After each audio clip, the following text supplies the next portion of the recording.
morning to our in-person audience. We actually have 150 registrants today, and about 60 of them are virtual. So good day to you wherever you are joining us for the second full program day of the IADL conference. Hope you're doing well. I'm delighted to have this chance to introduce today's keynote speaker, and I want to note and thank our sponsor, EBSCO, for this particular keynote. They are our platinum sponsor, and they are sponsoring today's morning speaker. My great pleasure to introduce Trevor Dawes. Trevor currently serves as Vice Provost for Libraries and Museums and May Morris University Librarian at the University of Delaware. He came to Delaware in 2016 from the Washington University in St. Louis, where he served as Associate University Librarian. Dawes has published several articles and chapters related to access services and library technology. He currently serves on the board of directors of the Association of Research Libraries, where he has been quite active. He also has an extensive record of service to the American Library Association, culminating recently in service on the ALA Executive Board. He also has a record of deep engagement with the Association of College and Research Libraries at the local, regional, national level. And he served as president of the ACRL from 2013 to 2014. Trevor is a frequent speaker and consultant on library management, leadership, and diversity issues. Please join me in warmly welcoming Trevor to the virtual stage. Thank you so much, Chuck, and good morning, everyone. I think we've all become perhaps even more familiar with working and collaborating across geographic locations, maybe even across time zones, especially over the last 2 years. And I'm very pleased that the option to present virtually was offered for the talk.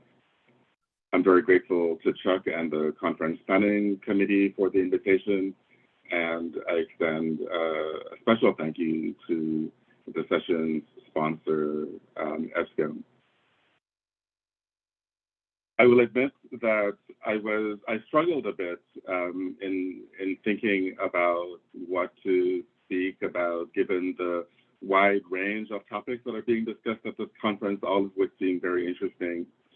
But just last week, and I will admit that I'm a last-minute preparer, 2 colleagues of mine separately shared information about their experiences of overt racism and discrimination. And that made me decide to speak about diversity and inclusion, which, as Chuck said, is one of the topics about which I speak often. One of these colleagues, an Asian American, spoke about having mud thrown at him and his wife as they were simply going about their business. And the other, an immigrant who asked his neighbor to put her dog on a leash, instead of complying or explaining perhaps why her dog was off leash, her response to him was, "Go back to your country." That these incidents happened only last week prompted me, as I said, to talk about a topic that is not only important to me, but a topic that has gained a lot of importance in our library spaces. And I thought I'd be cheeky by saying, particularly in the US lately, we've seen an increased focus on EDI, on social justice efforts, especially over the last few years. Many of you, I'm sure, know that George Floyd's murder was an event that sparked a sea change in the way that many of us approach the work that we've been doing in our libraries, in our institutions, and our communities. The former police officer who killed Mr. Floyd was convicted and sentenced. The men who murdered Ahmaud Arbery were also sentenced at their trials. And a police officer just was recently charged with the murder of killing Patrick Loyola in Michigan. While these convictions and charges offer some sense of closure, we all know that this is not the end of racial injustices that we see in society. We also know that George Floyd, Ahmaud Arbery, and Patrick Leola are not the only Black and Brown people who have died, often at the hands of people who swear to serve and protect us. We're all also aware of the January 6th insurrection and maybe watching with varying levels of interest what I consider to be a sham of an investigation and hearings that are playing out in Washington. While not specifically tied to EDI initiatives, there are definitely EDI, equity, diversity, and inclusion undertones in the conversations being held in political spheres, including conversations and fear really about the great replacement in which minoritized populations will become the majority in this country. We often struggle with creating and fostering the environment in which we embrace diversity and where all the members of our community can not only survive, but also thrive. We struggle with having difficult conversations about diversity, equity, inclusion, and social justice. Diversity and inclusion are fundamental to creating an environment where all voices and perspectives are welcomed, respected, and valued. The American Council on Education notes that institutions that work to embrace diversity within their values and programs provide an enriched educational experience for those students where personal growth is promoted and produces graduates ready to lead in a complex, pluralistic society.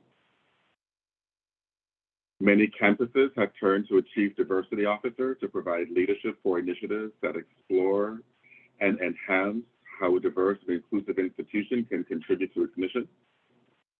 We've also seen what appears to be a growth in the number of senior library positions devoted to EDI and anti-racism.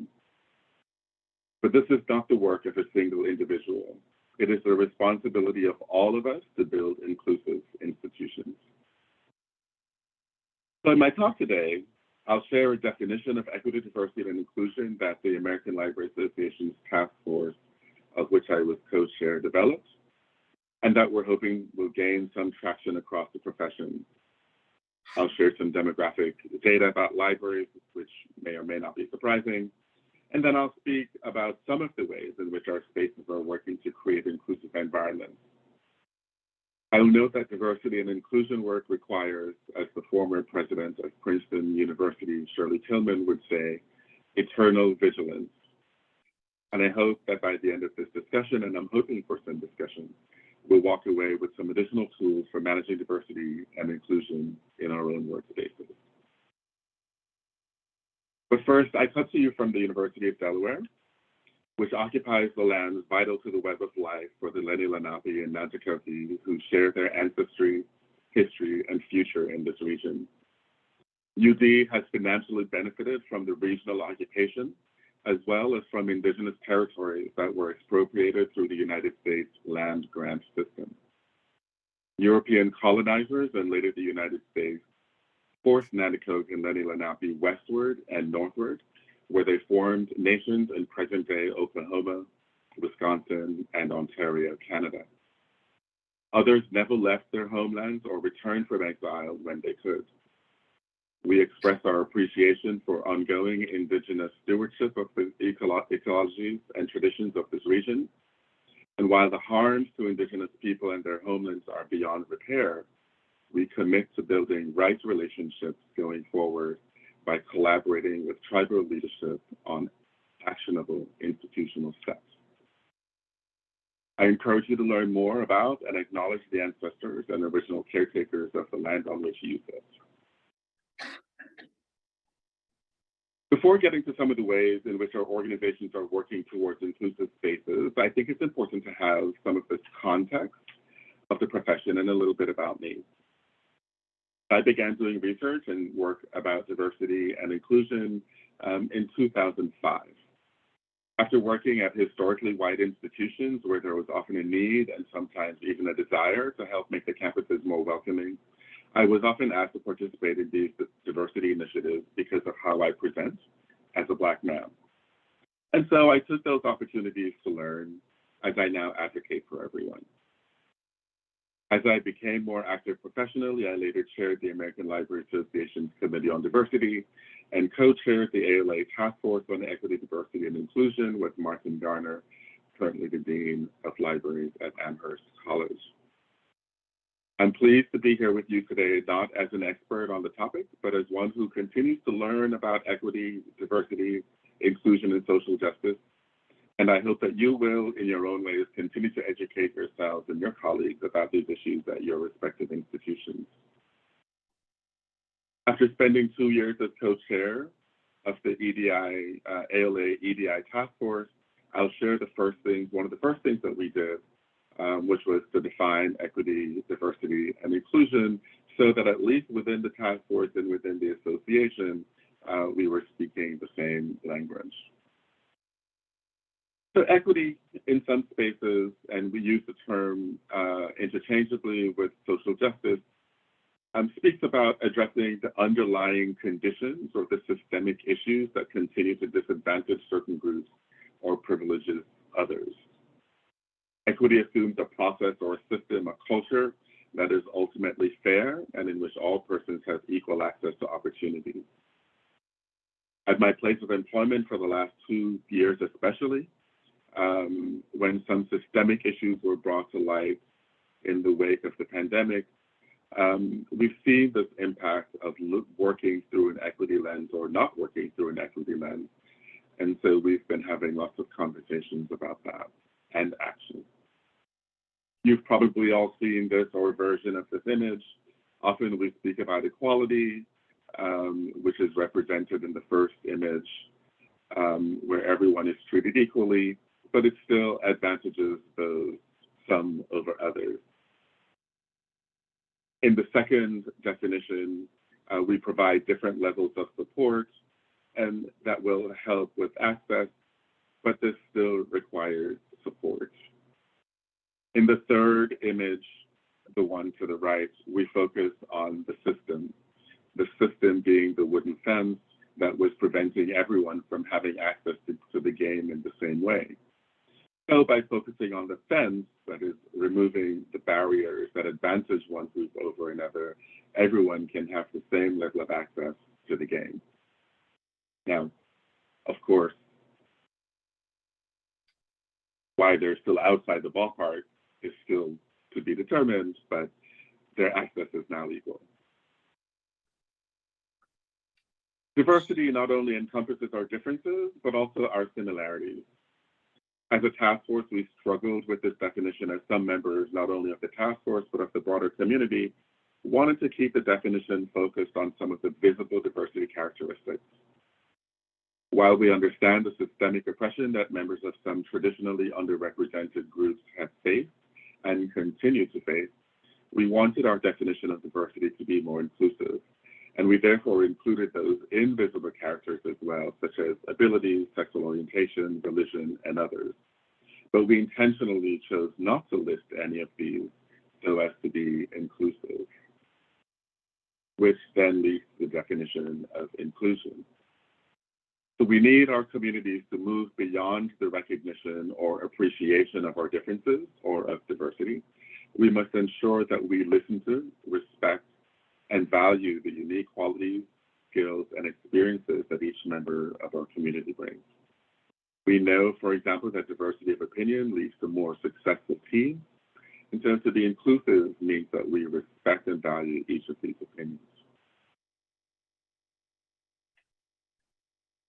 Although not new, the ALA Office of Intellectual Freedom has long kept an annual list of banned and challenged resources. The tactics that are being used to challenge text are getting more sophisticated. No longer are people going to the school boards or individual schools or libraries. They're challenging content at the state level and citing content provided by vendors. Some of you may be familiar with the 2018 case in Utah, where some content in our sponsors, EBSCO, K-12 databases were challenged. The decision to remove the content was later overturned. Today, we see cases about whether to discuss critical race theory in classes or whether to have conversations in the classroom setting that may make some people feel uncomfortable.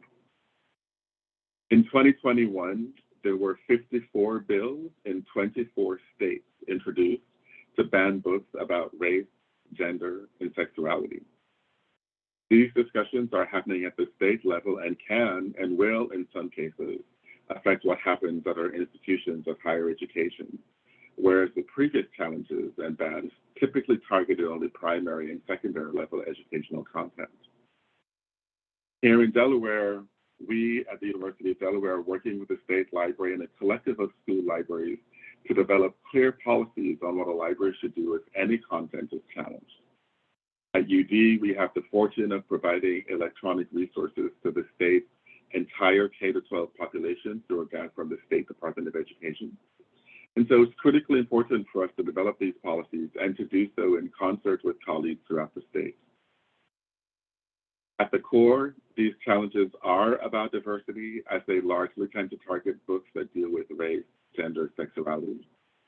It would be prudent for you, as appropriate, to collaborate with others across your state or regionally, if you aren't already, to ensure that proper policies or perhaps even legislation are in place to restrict the success of future attempts to ban such content.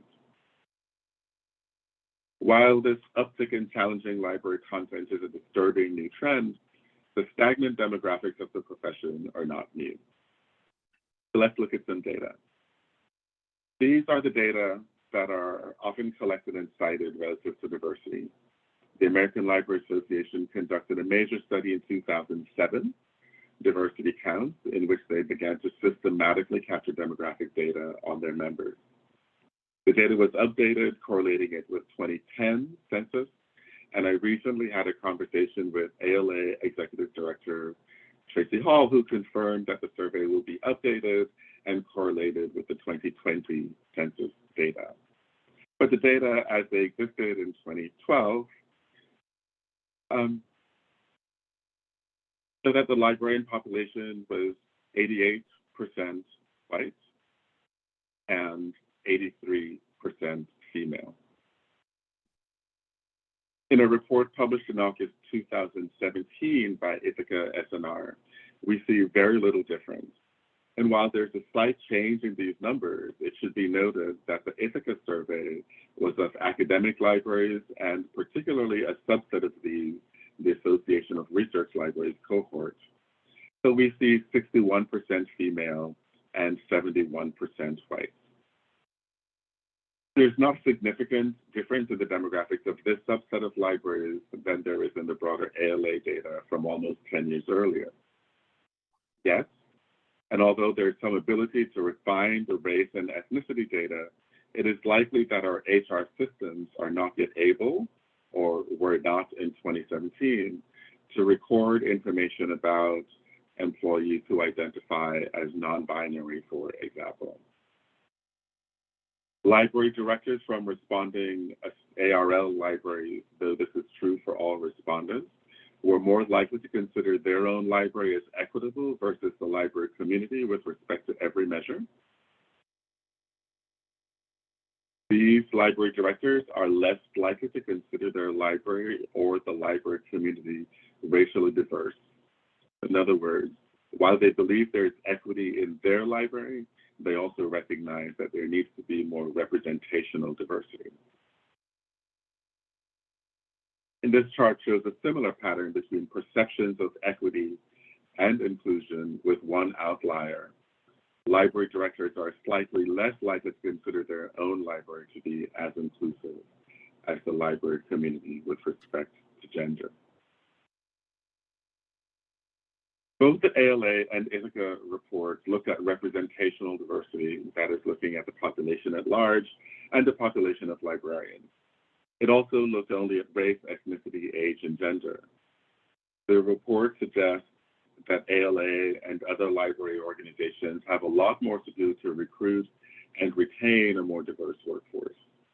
In doing so, however, we must also look at the different needs of the population served by our various libraries, perhaps by region or by state or locality, to see if such representational diversity makes sense.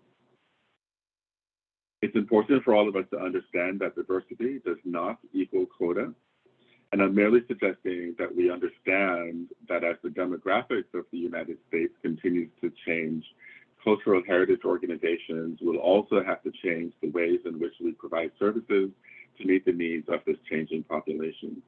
And we need to learn, understand, and appreciate the differences our community members bring. One of the ways we could do so is by changing the face of our libraries to be more representative of the communities we serve and to value the principles of equity, diversity, inclusion, and social justice in our spaces. Despite a myriad of initiatives to recruit a diverse workforce, we continue to ask ourselves the same question about what progress we've made in terms of representational diversity and also the retention of BIPOC, that is Black, Indigenous, people of color librarians in our libraries.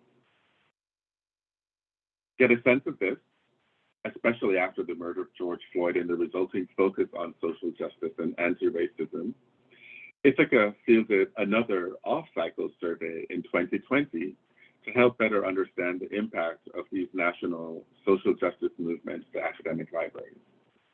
The survey was sent in the fall 2020 to 1,473 library directors, of which 638 returned completed questionnaires.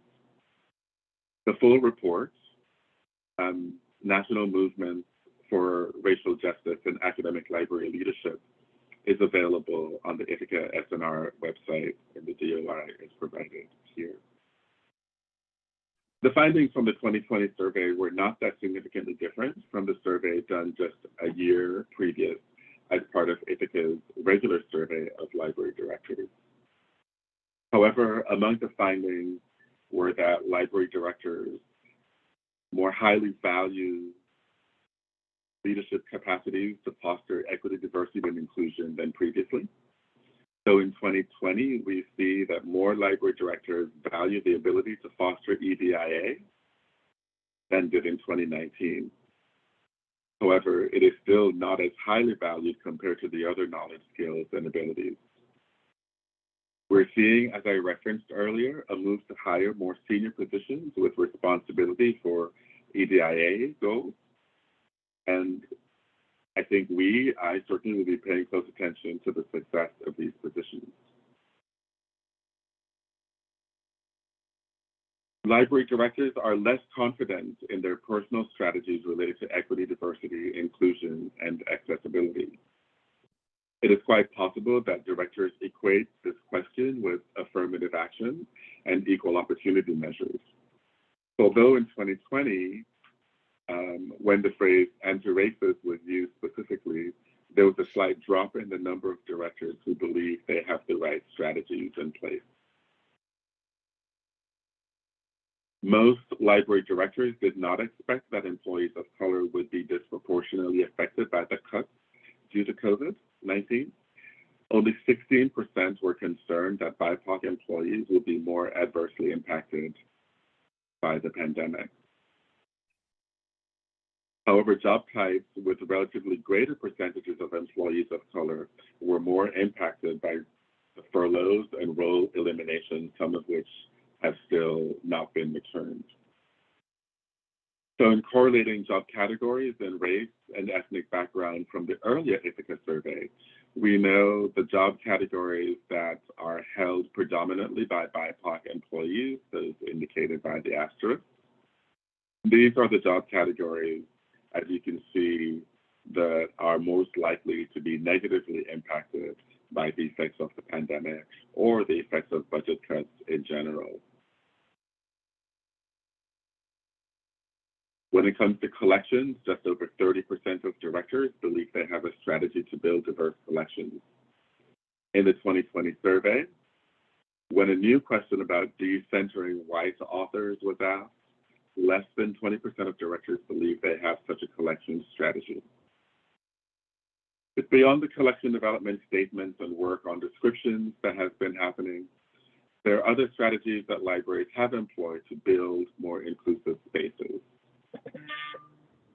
These include creating research guides, hosting events and programs of various types, developing exhibitions, being a hub for open educational resources, offsetting the cost of education for students, collaborating with others on their campuses and in their communities, supporting affinity groups, conducting climate assessments, implementing staff directories that help staff at least recognize if not know each other better, and putting diversity requirements in position announcements and more. I've already referenced the increase in senior level library positions dedicated to EDI and to racism and social justice. We've engaged in these activities for decades, and oftentimes they seem performative or they simply do not lead to real or sustained change in the organizational climate. Had the changes been sustained, I argue we'd see more BIPOC librarians staying in the profession and also entitled leadership roles. For those and libraries that haven't done extensive work in the area of EDI, these examples can serve as models and will help these cultural heritage organizations find a program, event, or initiative that will work in their setting. These ideas are fairly basic, but they're not universal. Incorporating diverse collections in classrooms or exhibitions is just the start. Most discussions about diversity, and indeed the focus of the ALA Diversity Count Survey or the Ithaca Report, is about the numbers, looking at the census data and making the case that the demographics of the profession should be reflective of the demographics of the larger society. However, diversity in its many forms can bring different and new ideas to the fore. They can redress past wrongs. They can help to establish a national society where we learn to overcome or at least acknowledge our biases and can bring people together. It's easy to get and present data on race, ethnicity, socioeconomic status, gender, and age, but less easy to get information on the other dimensions of diversity, such as religion, sexual orientation, and to some extent, even disability status. But this is by no means an indication that we should ignore these sometimes invisible dimensions. In fact, it has become rather difficult, particularly in today's political and social climate, to ignore any dimension of diversity and how libraries are responding or should respond to concerns from staff and community members to the call for inclusiveness. I would have been surprised if the results were different from what they are, the results of any of these surveys. Of course, especially after the alleged and actual racist acts that we've seen play out in recent years. There's a greater emphasis on racial equity and social justice at many of our institutions and in our libraries. That many directors don't feel equipped to address these concerns in their libraries is not surprising. And not only because we still have mostly white directors. We operate in a system that privileges whiteness, and sometimes even directors of color, intentionally or not, play into this system. To truly address issues of racial equity requires a lot of time, a lot of energy, and sometimes a lot of resources, all of which are in short supply. But these are in short supply only if addressing the issue is not a priority. One area in which there's been significant and coordinated effort to make changes is the ways in which we describe our collections, especially as they relate to minoritized communities. The efforts to change a single subject heading, illegal aliens, in the Library of Congress subject heading had been ongoing for years, and finally that change was implemented in late 2021. Other efforts of a more general nature are still ongoing. OCLC, for example, with a grant from the Mellon Foundation and working with an advisory group and the Shift Collective, held several meetings in 2021 to discuss and recommend changes in descriptive workflows. That report was just recently released. There's no shortage of workshops and other activities designed to help catalogers and metadata staff and other information workers in general understand the need for these changes. This work on description and other forms of equity is commendable. We still, however, face a problem with the representative diversity in our workspaces. There are many programs that are designed to increase the representation of BIPOC librarians. Some of these programs are listed here. But where are these librarians who have participated in these programs that the profession, the demographics of the profession has not changed significantly in 30 years? While I don't have an answer to that question, I suspect one area of concern is the talent management process. So to dig deeper into this process, the libraries at SUNY Binghamton and the University of Delaware just concluded an audit that examined efforts and outcomes related to anti-racism with a strong focus on issues affecting Black people, given the disproportionate impact of systemic racism and resulting inequities on this particular population. We began our audit by focusing on the talent management lifecycle, although we are also interested in collections, services, communications, and other elements of the library's work as possible accompanying or future elements of an audit. There may be opportunities in the talent management audit for us to begin to delve into some of these additional areas. So in the audit, we're examining employment, promotion, retention, and other talent patterns as they may differ on a racial basis to provide baseline outcome metrics that identify inequities experienced by Black employees, candidates, former employees. We're identifying relevant systems, structures, policies, and practices that may contribute to racism, and then recommending strategies for improvement and mechanisms for holding leadership accountable for change.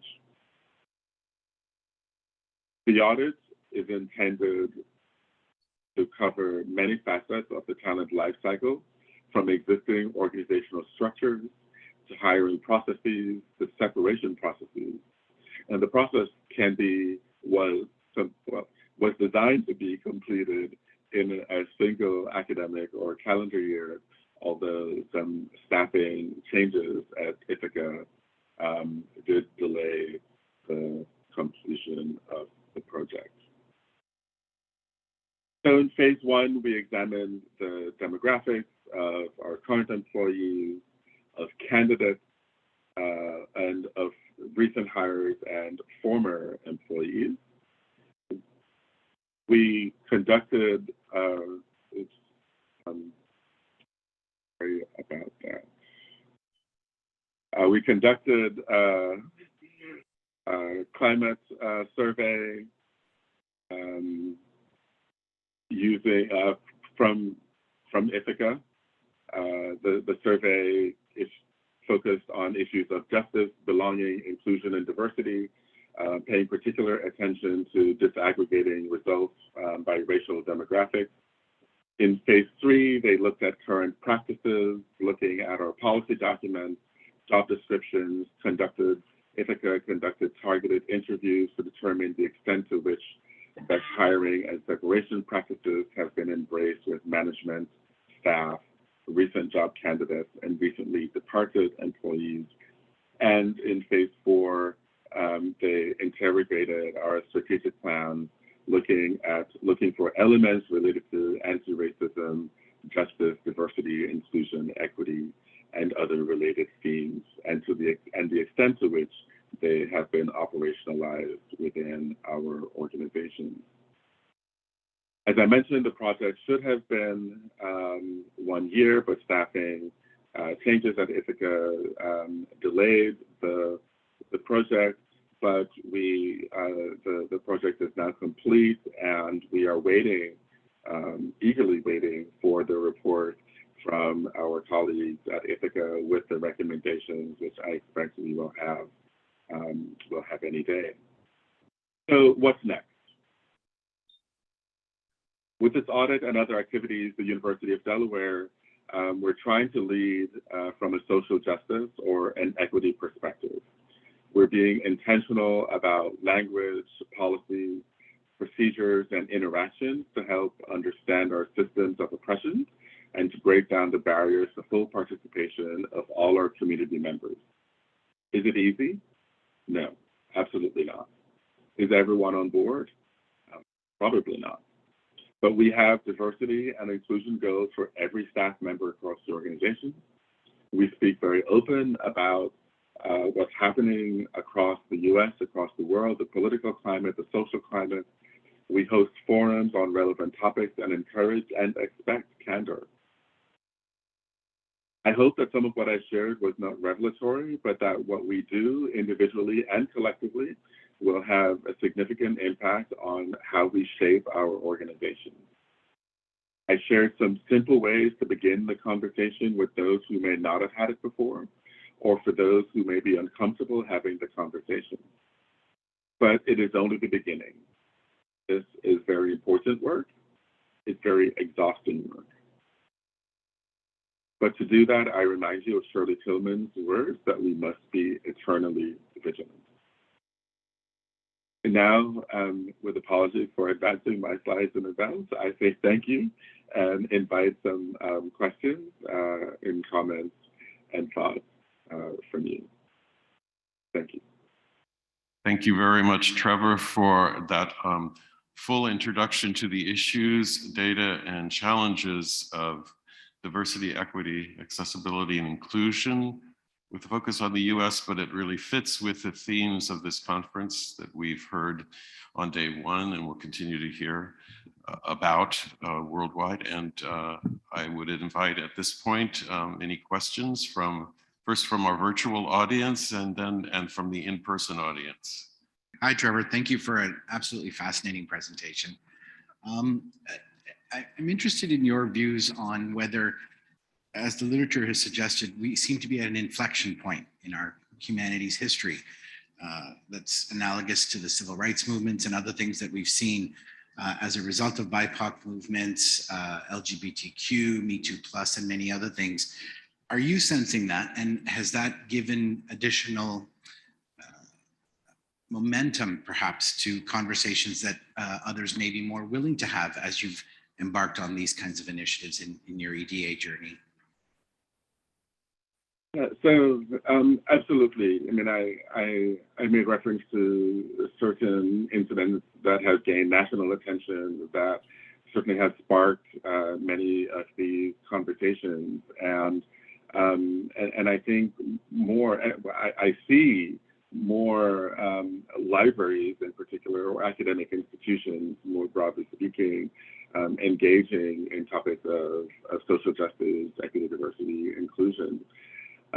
You know, but we're also having these conversations in a different way on the national stage, right? We're talking about, you know, gun violence, although not all of the gun violence are perpetrated against people of color or other minoritized groups or traditionally underrepresented groups. We see that several of them are, and so the conversations are wide-ranging, right? So not just about representational diversity or organizational culture, perhaps in the academic setting, but really looking at broader societal changes as well. You know, that we need to address as a country.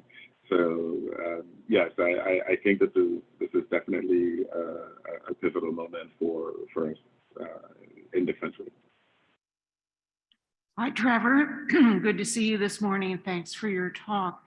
I wonder if you're doing anything at Delaware similar to the study at Duke of undergraduates or students' views of the library, particularly underrepresented minorities on campus, or if you have suggestions for this audience about how to ensure that libraries as place are more welcoming to all groups on campus and all individuals on campus. Sure, thank you. So I'm actually not familiar with what's happening at Duke, so thank you for that information. Now I'll have to go and see what they're doing. But I think in terms of making your spaces more welcoming and inviting, I think, you know, there are some simple things that you can do. I was at the Claremont colleges in California. This was pre-pandemic, but they had a virtual display that said "Welcome to the library," and it was in multiple languages, in languages that represent the languages spoken by the students who are at the various Claremont colleges who potentially are using the library. Very simple. That's something that we could probably all do. I'm sure many of us have a display screen or some other way of creating a sign like that. But you know, many libraries have created you know, reflection rooms or prayer rooms or lactation rooms or other spaces that demonstrate that they are open to and welcoming of different members of the campus population. And so whether that's by creating these individual sort of niche spaces, or whether it's through the signs, or whether it's collaborating with campus partners to host events in the library, that you know, the library is often, you know, many people refer to the library as the heart of the campus, and so you know, there are different ways in which you can demonstrate that. So finishing the thought, you know, partnering with campus cultural organizations to host events in the library. We at UD every year, there's a common reader for first-year students, and the Office of Academic Enrichment, which you know, selects the common reader. The common reader is always dealing with a topic around diversity.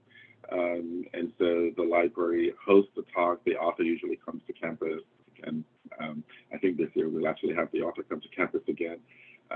You know, the author comes to campus, we host the talk in the library.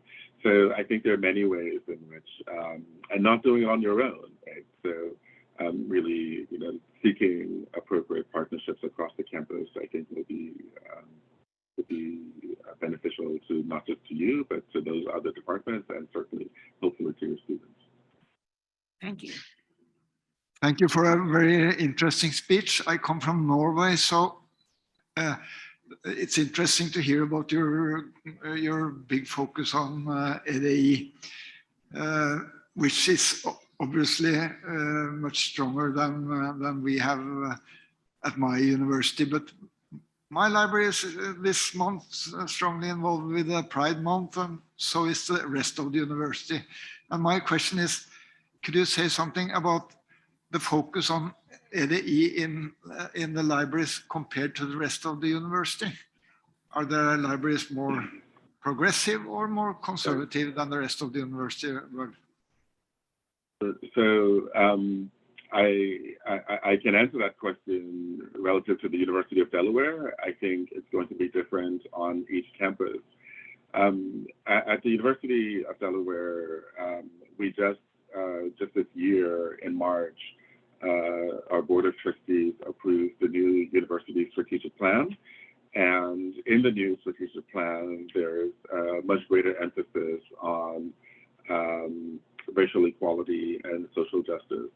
And this is not to suggest that our campus was not focused on issues of equity and diversity previously, but from my perspective, we were not doing as much as we could.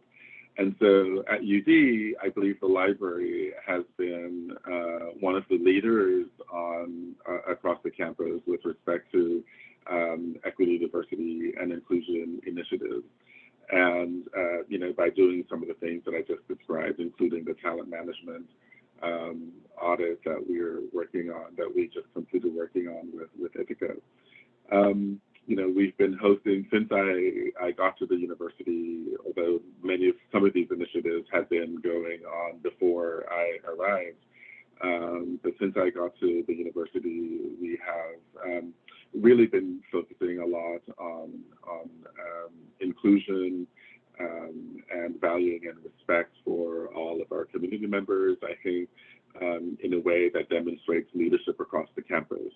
And I think this is an opportunity, this presents an opportunity for many libraries to provide that kind of leadership across their campuses with respect to EDI initiatives. You mentioned your university celebrating, Pride Month, as many of us, as probably all of us are this month. And so, planning, having a sort of a schedule of not just events, but really thinking about organizational culture change, which is what we are trying to do at the libraries at the University of Delaware. That can then have an impact on the organizational culture across the university. I think we're playing a leadership role. And again, I think there's an opportunity for many libraries to play that leadership role on their campuses.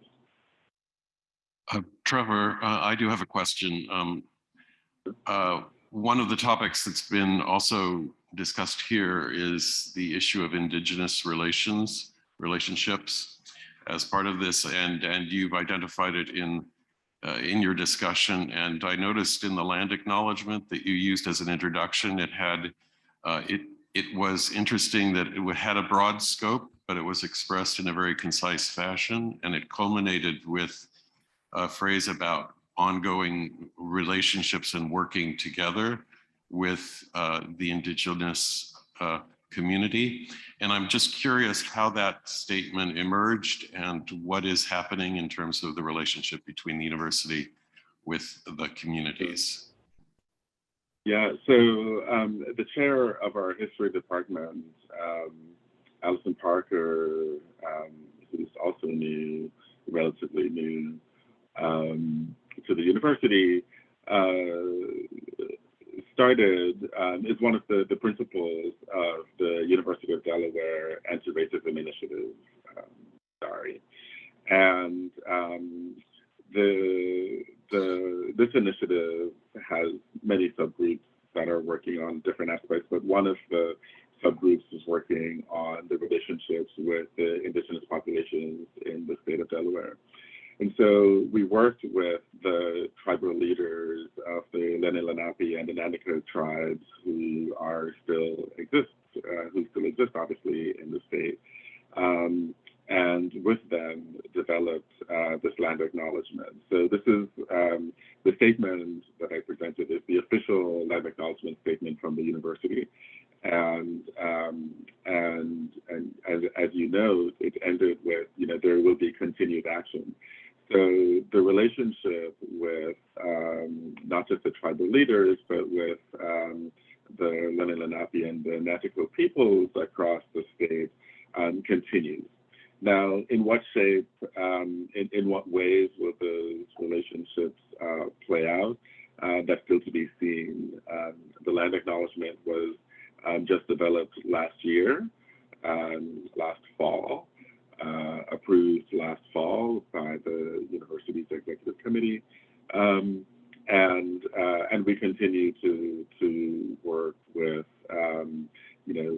the libraries and the history department and our Office of Student Life. We're co-hosting an event with the Lenni Lenape people very soon. It's an event celebrating the history. We're doing an exhibition in the library that will correlate with the event. But this is, how the relationship will continue to develop is still to be seen. The initiative just began, I think, just before the pandemic, and then of course the first year of the pandemic, nothing really happened in that regard. We were focused on being well.